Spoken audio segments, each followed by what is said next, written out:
Jumpa lagi masih di seri reksadana ya. Sekarang kita akan bahas mengenai apa sih bedanya itu reksadana saham dan saham individual atau saham itu sendiri. Mungkin teman-teman masih bingung apa sih bedanya dan kita harus pilih mana sih antara reksadana saham dan saham itu sendiri.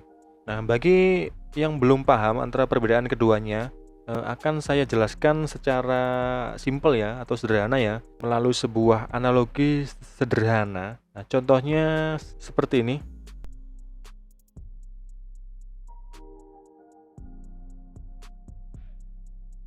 Investasi reksadana itu ibarat kita naik bus. Nah, ketika kita naik bus, kita akan menyerahkan kemudi bus itu atau kepercayaan kita itu terhadap si supir bus atau ibaratnya si manajer investasi. Nah, jadi si supir ini yang pegang kendali dan sebagai penumpang kita hanya duduk manis tanpa harus bingung memilih jalan mana yang paling cepat dan bebas oleh kemacetan ya.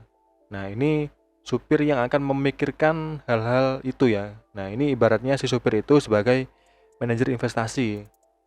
Nah, sedangkan kalau kita berinvestasi di saham secara individual atau saham itu sendiri ya, kita itu ibarat menjadi supir dalam mobil kita sendiri ya. Jadi kita yang mengendarainya, jadi kita yang mengemudikannya. Jadi kita bebas kita mau kecepatan sekian, kecepatan lambat atau cepat itu terserah kita. Dan risikonya itu juga akan sesuai dengan kemampuan kita atau pengetahuan kita.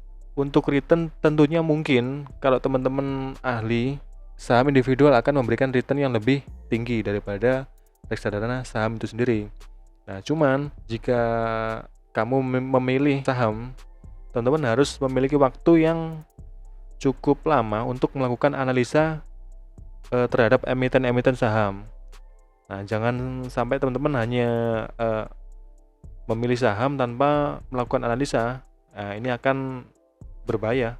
Nah, sedangkan jika kita menggunakan manajer investasi atau kita berinvestasi di reksadana saham, nah si manajer investasi ini akan melakukan analisa secara mendalam terhadap saham-saham apa yang menurut mereka itu yang paling baik dan sesuai dengan profil resiko yang dibuat oleh manajer investasi. Nah, di antara investasi reksadana saham atau saham individual, mana yang paling terbaik? Nah, itu diserahkan ke teman-teman masing-masing ya, karena tentunya setiap orang pasti berbeda-beda ya. Ada yang mungkin senang berinvestasi langsung di saham dan mempunyai waktu yang cukup banyak untuk melakukan analisa terhadap emiten-emiten seperti membaca laporan keuangan, membaca public expose, dan lain-lain, melakukan valuasi. Nah, sedangkan ada orang yang tidak punya waktu dan cukup menyerahkan waktu itu dengan membayar fee ya, karena kalau di reksadana itu ada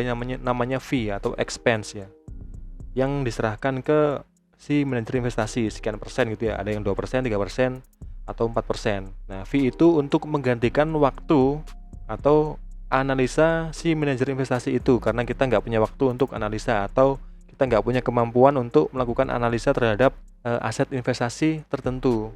Jadi silahkan teman-teman tanyakan ke diri kalian masing-masing, kira-kira saya ini cocoknya berinvestasi di mana antara saham dan reksadana saham, karena keduanya pasti mempunyai kelebihan dan kekurangan masing-masing ya.